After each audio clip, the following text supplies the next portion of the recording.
नमस्कार, I am Siddharth राय और आज हमारे साथ हैं Panika Jain.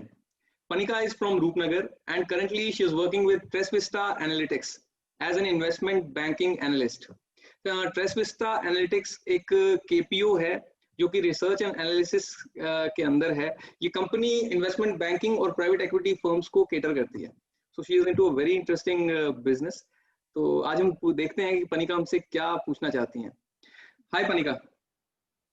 Hi Siddharth, how are you? I'm good. How are you? I'm good too. बताइए क्या क्वेश्चन है आपका। सिद्धार्थ, मैं आपसे पूछना चाहती थी हमारी पूरी स्टॉक मार्केट में दे आर ब्रॉडली क्लासिफाई करें तो they are two kinds of stocks, small cap, mid caps और एक होते हैं हमारे लार्ज कैप्स। तो हमारे जो स्मॉल कैप मिड कैप्स होते हैं, मतलब as far as I believe that are in the growing stages of growth, क्योंकि वो कंपनीज मतलब that can include startups also, and वो कंपनीज में अगर हम पैसा डालें तो हमारा रिस्क भी ज्यादा है, बट अगर कंपनी वर्क्स आउट देन हमारी रिटर्न भी काफी ज्यादा होती है।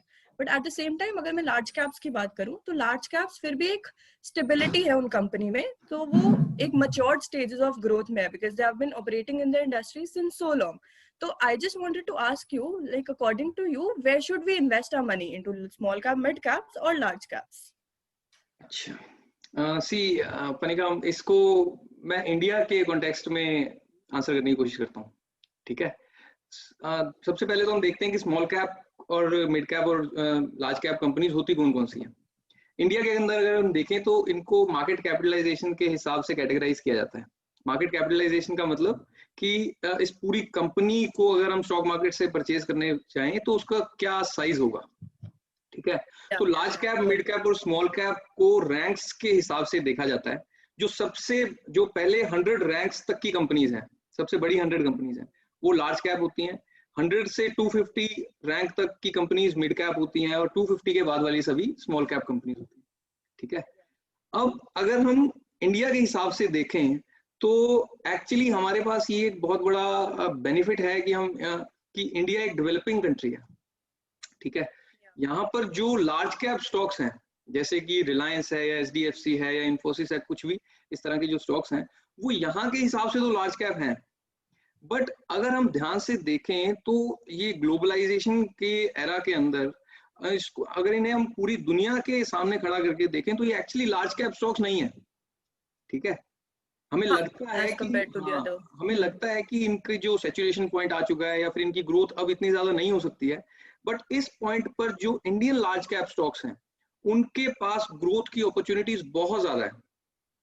जैसे कि रिलायंस या एचडीएफसी की हम बात करते हैं तो इन कंपनीज की ग्लोबल प्रेजेंस इतनी ज्यादा नहीं है अभी जितनी इंडिया के अंदर इनकी लीडरशिप है। तो इनके पास इस टाइम पर सबसे बड़े बेनिफिट्स ये हैं कि इनके पास कैपिटल है। ठीक है। इनके पास पॉलिटिकल सपोर्ट है, फाइनेंशियल सपोर्ट की हम बात कर ही रहे हैं कि ये बहुत बड़ी कंपनीज हैं, तो इनके पास एक बहुत अच्छा प्लेटफॉर्म तैयार है। अगर ये इंटरनेशनल मार्केट्स के अंदर compete करने जाएं तो इनके पास एक बहुत बड़ी एडवांटेज लेकर जाएंगे ये लोग। ठीक है। तो इंडियन लार्ज कैप स्टॉक्स को सबसे पहले हमें समझना पड़ेगा कि हमें लार्ज कैप की तरह से नहीं देखना चाहिए। ठीक है। इसके अलावा इन कंपनीज के अंदर, लार्ज कैप स्टॉक्स के अंदर हमें जो सबसे बड़े बेनिफिट्स मिलते हैं ना, वो ये मिलते हैं कि सबसे पहली बात तो उनके अंदर लिक्विडिटी होती है। लिक्विडिटी का मतलब कि की बहुत ज्यादा ट्रेडिंग वॉल्यूम होती है उनके अंदर, तो जो आप कितने भी उसको मैनिपुलेट करना बहुत मुश्किल हो जाता है। अगर हम स्मॉल कैप, मिड कैप्स की बात करें तो वो छोटे साइज की कंपनीज होती हैं। ओके। मान लो कोई 1000 करोड़ की वैल्यू वाली कंपनी है, तो कोई इन्वेस्टर, जो बड़ा इन्वेस्टर 200-300 करोड़ रुपए जिसके पास इन्वेस्ट करने के लिए हैं, वो बड़े आराम से उसके स्टॉक को मैनिपुलेट कर सकता है ना। लेकिन अगर कोई इन्वेस्टर सोचे कि वो रिलायंस के स्टॉक को मैनिपुलेट कर लेगा तो ऐसा करना मतलब नेक्स्ट टू इम्पॉसिबल हो जाता है, क्योंकि रिलायंस के अगर आप 1000 करोड़ के स्टॉक्स भी बाय करना चाहो तो वो 1 मिनट में बाय कर सकते हो। ठीक है। तो सबसे बड़ी एडवांटेज ये होती है कि मैनिपुलेशन इतनी ज्यादा नहीं होती लार्ज कैप स्टॉक कंपनीज में। हाँ। उसके बाद जो बड़ी कंपनीज होती है ना, लार्ज कैप कंपनीज, उनको फंडामेंटली सबसे बड़ी एडवांटेज ये होती है कि उनका पॉलिसी मेकिंग के अंदर भी डिसीजन होता है, कि मतलब पॉलिसी मेकिंग के अंदर उनका कंट्रीब्यूशन होता है। समझते हो आप कि अगर आईटी सेक्टर से रिलेटेड मान लीजिए कोई पॉलिसी गवर्नमेंट बनाने वाली है तो उसके अंदर ये इन्फोसिस की या टीसीएस की मैनेजमेंट से भी कंसल्टेशन ली जाएगी, है ना। किसी स्मॉल कैप कंपनी के बजाय। तो फंडामेंटली इनके पॉलिसी मेकिंग में डिसीजन होने के मतलब कंट्रीब्यूशन होने के कारण भी इनको बहुत फायदे मिलते हैं। और ये इंडिया के अंदर पॉलिटिकल सिस्टम भी कुछ इस तरह का है कि इन कंपनीज की पॉलिसी मेकिंग के अंदर काफी ज्यादा मतलब से होता है इनका। ओके, इसके बाद इनके जो ये लार्ज कैप कंपनीज के अंदर ना बहुत स्टेक होल्डर्स जो होते हैं वो बहुत बड़े बड़े होते हैं। जैसे कि कोई एक बड़ी कंपनी है तो इन्फोसिस के अंदर अब सिर्फ आप या मैं शेयर होल्डर्स नहीं होंगे, उसके अंदर LIC भी एक शेयर होल्डर है, उसके अंदर गवर्नमेंट ऑफ इंडिया का भी कहीं ना कहीं स्टेक हो सकता है किसी ना किसी तरह से। ठीक है, और ये कंपनीज कहीं ना कहीं टू बिग टू फेल बन जाती हैं। इन्हें बहुत जल्दी से फेल नहीं होने दिया जा सकता। तो इसलिए लार्ज कैप स्टॉक्स जो है, इंडियन लार्ज कैप स्टॉक्स जो हैं, उनमें रिस्क भी बहुत कम है, क्योंकि ये इस तरह के पॉइंट पर है कि जहां से उनको बहुत पीछे नहीं जाने दिया जा सकता फंडामेंटली। और रिटर्न्स का भी बहुत ज्यादा स्कोप है, जो बहुत लोगों को लगता है कि सैचुरेशन पॉइंट पर आ चुके हैं, बट ऐसा है नहीं एक्चुअली। तो इस वजह से रिटर्न्स का भी बहुत ज्यादा स्कोप है इंडियन लार्ज कैप स्टॉक्स के अंदर। हाँ, मैं एक बात मतलब जस्ट क्लियर करना चाहूंगी। सो आप बेसिकली आप बोल रहे हो कि मे बी डोमेस्टिक मार्केट में उनका सैचुरेशन पॉइंट आ जाए, but they have the chance of growth in the international markets, हाँ ड्यू बिल्कुल, to which they can grow even मोर।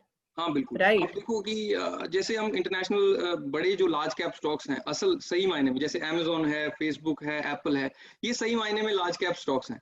ठीक है, अब अमेजोन को जिस पॉइंट पर अमेजोन बैठा है, वहां से अमेजोन को उतना ही ग्रो करने के लिए अपना प्रोडक्ट जो कोर प्रोडक्ट है वो इतना काम नहीं आता।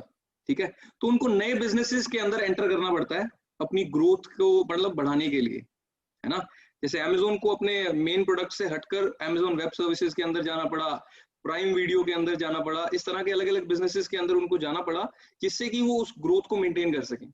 लेकिन इंडियन जो बड़ी कंपनीज है, लार्ज कैप कंपनीज, वो अपने कोर बिजनेस के अंदर भी अभी काफी ग्रोथ जो है उनके पास बची हुई है इंटरनेशनल मार्केट्स के अंदर या जिस भी तरह से। ठीक है, अब स्मॉल कैप्स के अंदर हम ये देखें तो स्मॉल कैप्स के अंदर ऐसा कुछ भी नहीं है।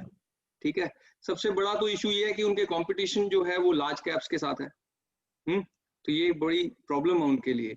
इसके बाद जो उनके अंदर इन्वेस्टर्स के लिए जो प्रॉब्लम है वो ये है कि इनसाइडर ट्रेडिंग का बहुत बड़े इश्यूज रहते हैं स्मॉल कैप कंपनीज के अंदर, कि जो प्रमोटर्स ही कभी कभी गड़बड़ कर जाते हैं या कुछ कर जाते हैं। हमें इतनी इंफॉर्मेशन अवेलेबल नहीं होती स्मॉल कैप कंपनीज के अंदर, इतनी ट्रांसपेरेंसी नहीं होती कि इन्वेस्टर को बहुत अच्छे से मतलब क्लैरिटी आ सके कि मैनेजमेंट क्या कर रही है या कंपनी इस टाइम पर क्या कर रही है। ठीक है, तो और ऊपर से जो सक्सेस रेशियो है वो स्मॉल कैप्स के अंदर बहुत कम होता है। मान लीजिए कि सिर्फ 5 to 7% सक्सेस रेशियो होगा अगर आप स्मॉल कैप्स के अंदर कोशिश करेंगे कि मैं अपने पैसे को 10 रुपए को 100 रुपए कर दूं या 1000 रुपए कर दूं इस तरह से। बट ऑफ कोर्स ये अपने पैसे को 100 गुना करना या 1000 गुना करना ही बहुत एक्साइटिंग लगता है ना। तो इसके लिए एक काम किया जा सकता है कि हम अपने पोर्टफोलियो के अंदर 90-10 का रेशियो लेकर चलें, जिसके अंदर हम 90% पैसे को बहुत मतलब अच्छी कंपनी में, बहुत लार्ज कैप स्टॉक्स के अंदर रखें। ठीक है, और 10% पैसे को स्मॉल कैप या मिड कैप्स के अंदर रखें। ओके, क्योंकि अगर दोनों केसेस लेते हैं, अगर वो 10% वाले स्मॉल कैप्स बहुत अच्छा रिटर्न दे जाते हैं, ठीक है, तो वो 10% ही बहुत है उनका साइज। ठीक है, वो हो सकता है आगे जाकर अपने आप ही बढ़कर उस पोर्टफोलियो का 50-60% हो जाए। बट ये जो 90% जो पोर्टफोलियो का हिस्सा है ये हमें स्टेबिलिटी देगा, एक बहुत अच्छी ग्रोथ देगा। हिस्टोरिकली अगर हम देखें तो इंडियन लार्ज कैप स्टॉक्स ने भी 20% पर एनम से ग्रोथ की है। और 20% पर एनम का मतलब ये है कि हम करीब हर 3.5-4 साल के अंदर अपने पैसे को डबल कर लेते हैं, है ना। और अगर हर 3.5-4 साल के अंदर हम अगर अपने पैसे को डबल कर लेते हैं तो that is like more than good. तो ये बात है, इसलिए आई थिंक कि 90% पैसा हमें अपने लार्ज कैप स्टॉक्स के अंदर रखना चाहिए और 10% पैसा स्मॉल कैप्स के अंदर रखना चाहिए। और स्मॉल कैप्स को हम सिलेक्ट कैसे करें? स्मॉल कैप्स को देखो सिलेक्ट करने का सबसे सिंपल तरीका ये है कि उसके अंदर आप ये देखो कि प्रमोटर्स अपना स्टेक बढ़ा रहे हैं या घटा रहे हैं। ठीक है, आप उसके अंदर कुछ भी ज्यादा देखने की जरूरत नहीं है, कुछ बैलेंस शीट्स या P&Ls इतने सब कुछ देखने की जरूरत नहीं है, क्योंकि वो सब फेक हो सकता है। ठीक है, आप सिर्फ इतना देखो कि जो उस कंपनी का मालिक है वो उसके अंदर अपना स्टेक बढ़ा रहा है या घटा रहा है। वहां से आपको काफी अच्छी अंडरस्टैंडिंग हो जाएगी कि ये कंपनी आगे, ये स्टॉक इसका कैसे परफॉर्म करने वाला है। तो ये बात है। थैंक यू सिद्धार्थ, आपने बहुत अच्छे से एक्सप्लेन करा, so I got a bit of clarity कि अपना पैसा कैसे डाइवर्सिफाइड तरीके से हमें लार्ज कैप और स्मॉल कैप स्टॉक्स में लगाना चाहिए. So yeah, thank you. Okay, thank you Panika, thank you for joining me. और आप सभी इसी तरह से सिड इन्वेस्टिंग को फॉलो करते रहिए. सिड इन्वेस्टिंग के यूट्यूब चैनल को सब्सक्राइब जरूर कर लीजिए, जिससे कि मैं इसी तरह की वीडियोस के थ्रू आपके साथ जुड़ा रहूं. Thank you very much.